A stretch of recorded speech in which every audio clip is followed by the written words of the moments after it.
Olá, estamos de volta para darmos continuidade à nossa última parte da segunda aula do nosso curso de magnetismo. Nós estamos no dia 7 de março de 2020 e estamos indo para a quarta parte da segunda aula. Na nossa terceira parte, nosso terceiro bloco, nós falamos sobre a fadiga fluídica. Vimos que o passista magnetizador ele pode correr o risco de adquirir a fadiga fluídica quando ele trabalha sem os cuidados necessários. E vimos que esses sintomas que podem se apresentar é como se a pessoa estivesse sentindo uma ressaca profunda, dores nas articulações, dores nos plexos, inchaço nas juntas, alterações fortes no sono e na digestão. Vimos tudo isso. Vimos também que, com o aumento dessa fadiga fluídica, o magnetizador ele pode se sentir incapacitado para as atividades físicas, em função de quê? Da paralisação, da perda da força muscular, seja por causa das dores, ora localizadas, ora generalizadas, que podem acometê-lo.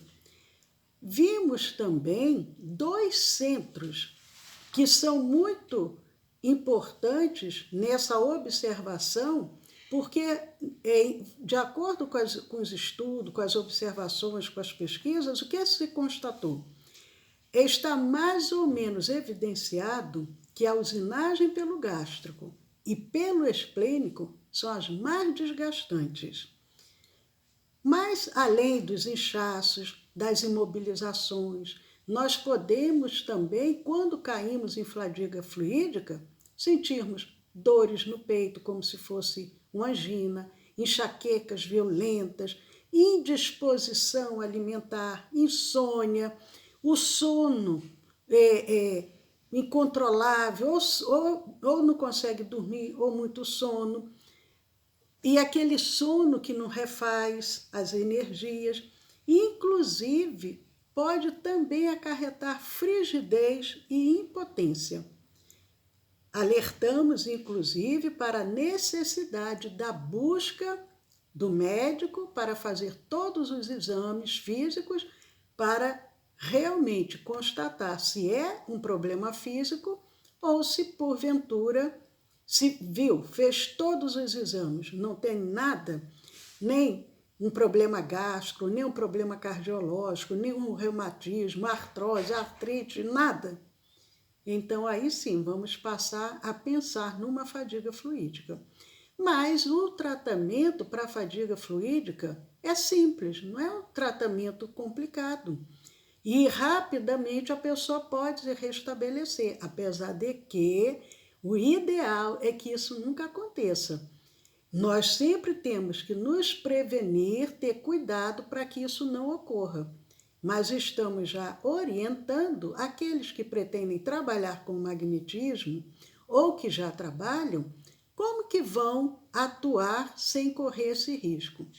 Mas, se acontecer, buscar o auxílio de outro companheiro magnetizador para poder receber o tratamento adequado. Mas não é somente o outro magnetizador que vai solucionar, não. Tem um roteirinho que nós devemos seguir se cairmos nessa fadiga fluídica para recuperarmos a nossa saúde.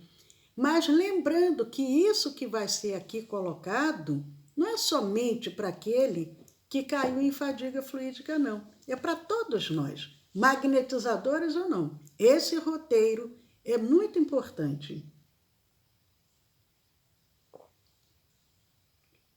Mas o primeiro tratamento que pode ser oferecido com grande eficácia é o passe com dispersivos, muitos dispersivos, envolvendo tanto os centros que se encontram em desarmonias, os centros vitais, com dispersivos localizados, como também os principais centros vitais, com um único jato fluídico.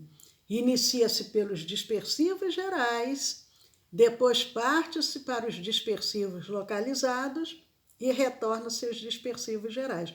Já vimos isso, mas estamos aproveitando para reforçar esse entendimento.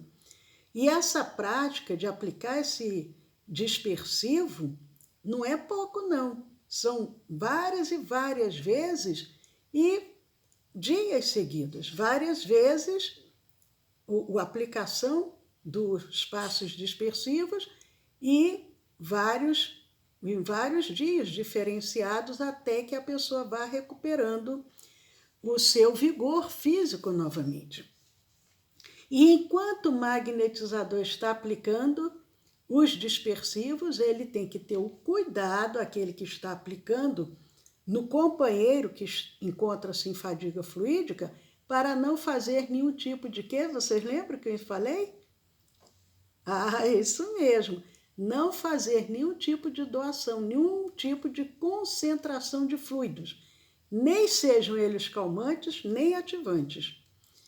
O poder da mente controlar para que não haja nenhum tipo de doação. E a magnetização da água ao final, para que o paciente, que agora se tornou de magnetizador paciente, tome pelo menos 5 vezes ao dia, inclusive a primeira dose ainda dentro da cabine de passes. Nós já explicamos o porquê. Mas o roteirinho que todos nós devemos seguir é o quê? Caminhar de manhã cedo, fazer junto com essa caminhada a respiração diafragmática, uma alimentação leve e o mais natural possível, dormir relaxadamente. Mas como que nós vamos obter isso? Assistindo os noticiários de TV, vendo filmes de terror, assistindo aquele futebol e vai dormir naquela agitação. Não, como? O ideal é preparar todo o ambiente, harmonizar o ambiente com uma música, fazer uma leitura de elevado teor moral. Antes de deitarmos, vamos fazer essa preparação para o sono. E outra coisa importantíssima, a oração. A oração é muito poderosa. Orar com fé. E a oração a gente pode fazer várias vezes ao dia, mas principalmente antes de dormir, porque aí vai contribuir com o nosso sono, vai contribuir para que a gente possa estar em boas companhias. Então a gente ora quando vai dormir e ora quando acordar, pedindo por aquele dia que se inicia, pelo nosso fortalecimento. Isso é muito importante, mas evitar também todo tipo de desavença, de discussões, de problemas que podem ser adiados ou ser deixados de lado, coisas que não vão chegar a nenhum lugar. Isso tudo vai colaborando. Para o passista, magnetizador, para que ele não ocorra de cair nessa situação, ele precisa o quê? Observar como que ele está fazendo o atendimento, quantos passos ele aplica, se ele se sente em algum momento com alguém a que ele esteja tratando, sente assim aquele mal-estar, se sente como se estivesse descarregado fluidicamente. Isso tudo são observações, porque tem aqueles pacientes que parecem sanguessugas, que sugam o fluido do magnetizador. Outra coisa, evitar as concentrações prolongadas. Então, primeiro, impõe as mãos, vai dando a aplicação do magnetismo, bastante dispersivo, vai intercalando. A aplicação do magnetismo, bastante dispersivos. Isso tudo vai contribuir para que o magnetizador não fique enfermo. E sempre, ao final, aplicar bastante dispersivos gerais. Mas outra coisa também que às vezes acarreta do magnetizador chegar a essa fadiga fluídica é o quê? É o uso indevido das técnicas. Por isso estamos aprendendo, estudando sobre isso. Nós temos uma responsabilidade. Não podemos deixar tudo na mão dos benfeitores. Os benfeitores vão fazer o que tem que ser feito. Não. E nós? Onde está o nosso livre-arbítrio? Não podemos fazer dessa maneira. Temos que ter a responsabilidade de nos prepararmos para poder trabalharmos de forma adequada, oferecendo o melhor àquele que vem ali, muitas das vezes, num momento de grande desespero, com muita dor, com muito sofrimento.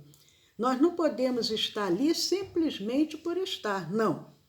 Temos que estar no trabalho do magnetismo com muito amor, com muita preparação espiritual, com muito fervor, com muita dedicação, vendo ali naquele irmão alguém que precisa da nossa ajuda.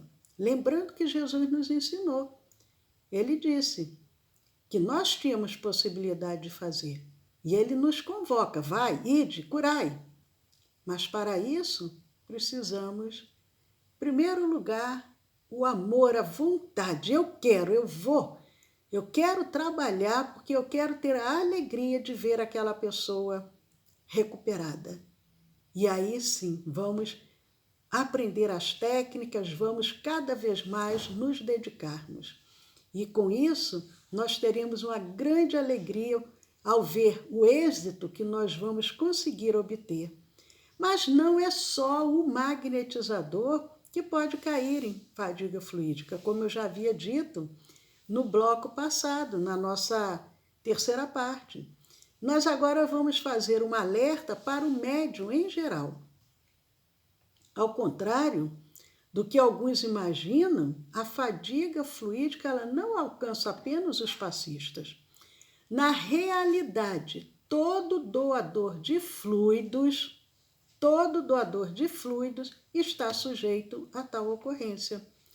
Os doadores fluídicos das reuniões mediúnicas, os de ectoplasmia, popularmente conhecidos como sustentadores das correntes fluídicas, estão expostos aos riscos das fadigas fluídicas. A reunião mediúnica, em geral, é composta de um dirigente encarnado, temos o dirigente espiritual numa reunião mediúnica, os médiuns, temos passistas, temos os sustentadores, em geral uma reunião é assim. Tem aquela equipe que fica ali dando a sustentação ao trabalho. Ele fica somente vibrando, doando para a sustentação dos médios, do trabalho que está sendo realizado. E é isso que o Jacomelo vem dizendo. Esses doadores fluídicos das reuniões mediúnicas ou nas reuniões de ectoplasmia, esses sustentadores dessas correntes fluídicas, eles estão expostos também à fadiga fluídica. Normalmente, se obtém tal controle para evitar que aqueles que ali estão trabalhando corram o risco da fadiga fluídica, porque senão, então vou parar. Não, vamos, calma, vamos até o fim do nosso estudo para entender que nós temos as técnicas que nós podemos usar para não entrarmos em fadiga fluídica e continuarmos trabalhando, sim, trabalhando no bem. Então, como que nós podemos agir? Normalmente, nós vamos obter esse controle intercalando as usinagens com inspirações profundas, diafragmáticas, e expirações, ora vigorosas, ora lentas e prolongadas. Eu vou falar mais lentamente para quem quiser anotar, poder anotar, porque eu fiz uma retrospectiva até agora do primeiro, ou melhor, da terceira parte, do terceiro bloco. Agora eu vou falar mais lentamente, quem desejar anotar, pode anotar. Como que nós, trabalhadores, numa reunião mediúnica, doadores ali de ectoplasma ou doando fluidos de sustentação para aquela reunião, como que nós devemos nos precaver? Durante a reunião, nós vamos intercalar as usinagens, mas inspirando profundamente e expirando ora vigorosamente, ora lenta e prolongadamente.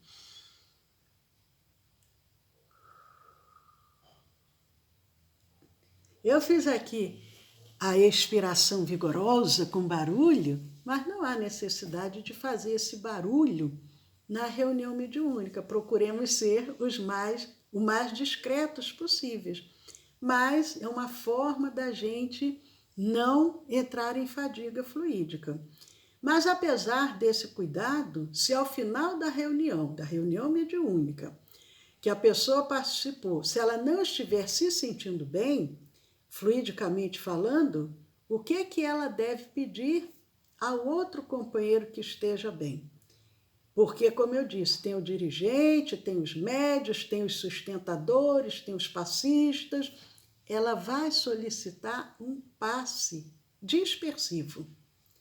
Vai até o companheiro antes da reunião acabar, antes das pessoas irem embora e diz: eu preciso de um passe dispersivo. E esse passe ele deve ser aplicado em profusão e, se houver na reunião, que é sempre bom colocar, se houver a água ali magnetizada, ele tomar a água magnetizada. Ou se não houver o hábito de manter ali uma água para, ao final, os trabalhadores tomarem, ele rapidamente providencia um copinho de água para que ela possa ser magnetizada para ele tomar após os dispersivos. E mais uma orientação também. Médios em trabalho de desdobramento, que é a mediunidade sonambúlica, eles também estão passíveis de fadiga fluídica. O cuidado que esses médios também precisam tomar.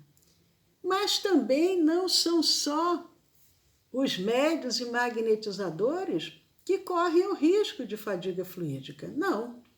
Vários profissionais de várias áreas de trabalho podem sofrer com a fadiga fluídica. Profissionais da área da psicologia, massagistas, recepcionistas, professores e outras profissões. Profissões que lidam com muitas pessoas, com pessoas de diversas características, e são pessoas que às vezes têm essa facilidade de absorver fluidos ou se envolver emocionalmente com os dramas alheios. Essas pessoas, um psicólogo, um massagista está ali trabalhando, mas a pessoa está desabafando, está falando, a recepcionista, um professor, uma manicure, que é uma psicóloga, enquanto está fazendo a unha, a pessoa está ali abrindo o coração, e se ela tem por característica se envolver com os dramas alheios emocionalmente, absorver aqueles fluidos, ela corre o risco de fadiga fluídica. Estas acontecem porque existem pessoas que são verdadeiros sugadores fluídicos. A pessoa que está ali naquela atividade profissional, recebendo alguém que é um sugador fluídico, quando esse sugador fluídico se aproxima dos doadores, conscientes ou inconscientes, em face de suas necessidades e profundas desarmonias, como que lhes roubam importantes energias vitais. Secretária lá no consultório médico, que as pessoas já chegam ali porque estão precisando em geral, não estão bem emocionalmente, fisicamente. Muitos ali começam a sugar daquela secretária. São sugadores fluídicos. E aquela secretária, consciente ou inconscientemente, ela se permite doar, vai doando seus fluidos. Isso vai acarretando o quê? A perda das suas energias vitais. Normalmente, essas perdas fluídicas ou essas contaminações são percebidas com relativa facilidade, bastando apenas atenção às mudanças em suas próprias sensações. volto mais uma vez a reforçar a necessidade do autoconhecimento, de observarmos como nós somos. E a partir do momento que nós começamos a perceber umas mudanças diferentes, aí acende uma luzinha, um alerta. E da mesma maneira que nós vimos a possibilidade, porque nem todos os profissionais fazem parte de uma casa espírita e não têm essa noção de buscar um atendimento, um passe dispersivo, mas a respiração, a caminhada diária, a alimentação, isso tudo ele pode fazer independente de uma casa espírita.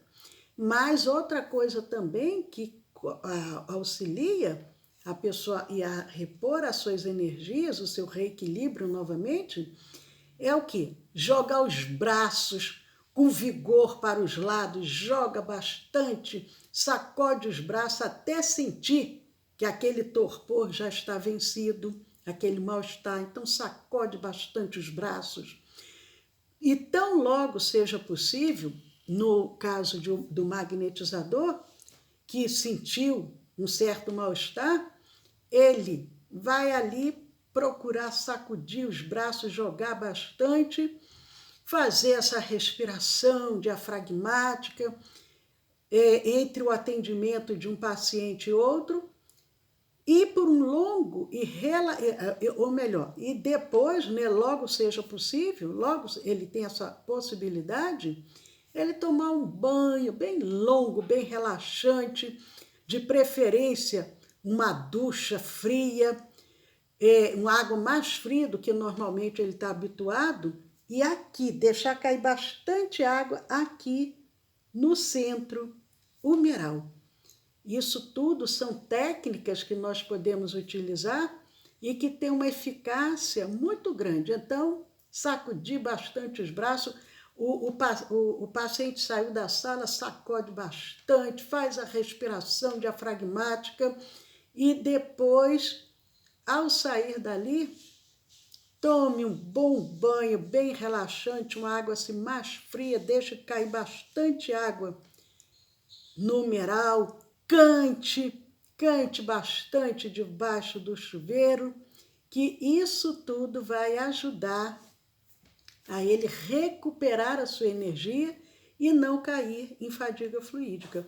Mas tem um detalhe também muito importante, que é o magnetizador, antes dele começar o início dos atendimentos, ele na sala, ele vai fazer uma preparação prévia, ele vai orar, ele vai pedir o auxílio dos benfeitores, ele vai se envolver espiritualmente e ele coloca ali naquele momento uma garrafa de água, ele vai mentalizar a magnetização ali daquela água, colocando naquela água fluidos, energias revigorantes, tudo que ele achar de importante, ele vai colocar ali naquela água, ele vai magnetizar aquela garrafa de água para ele magnetizador.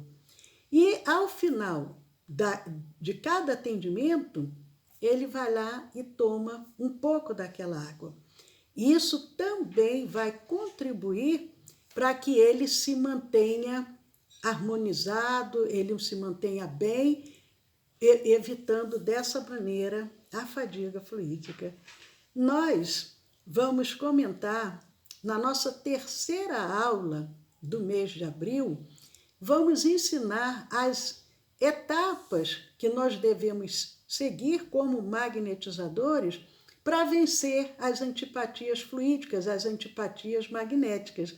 Então, vocês estão convidados a participar da terceira aula em abril, e ali, nessa terceira aula,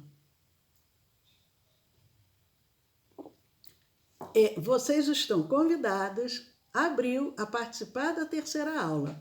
E nessa terceira aula, vão estar explicando como que o magnetizador deve agir, atuar, para vencer as antipatias magnéticas, as antipatias fluídicas, e vamos trazer também em abril, vários outros temas muito importantes para o nosso aprendizado.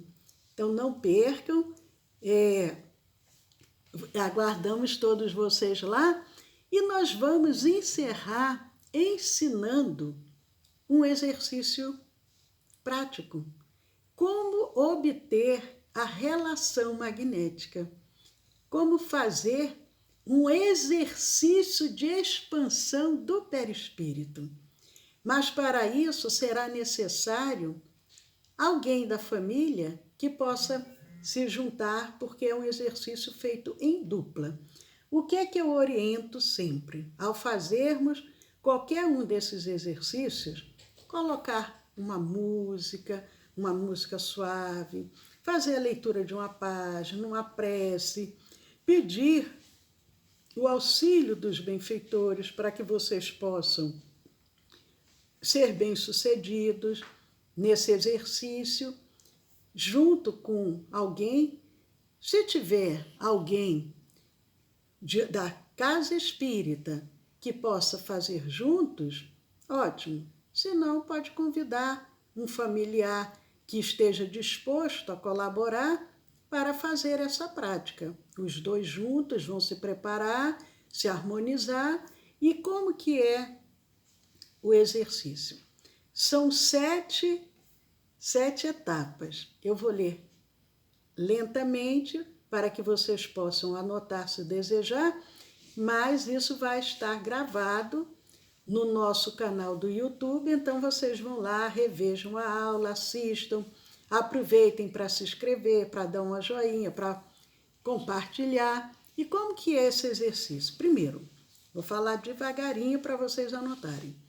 Colocar-se em dupla, são dois? Colocar-se em dupla, frente a frente, um em frente ao outro.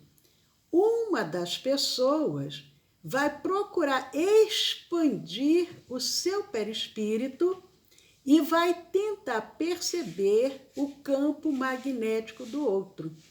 Nós vamos expandir o nosso perispírito e vamos tentar sentir o campo magnético do outro.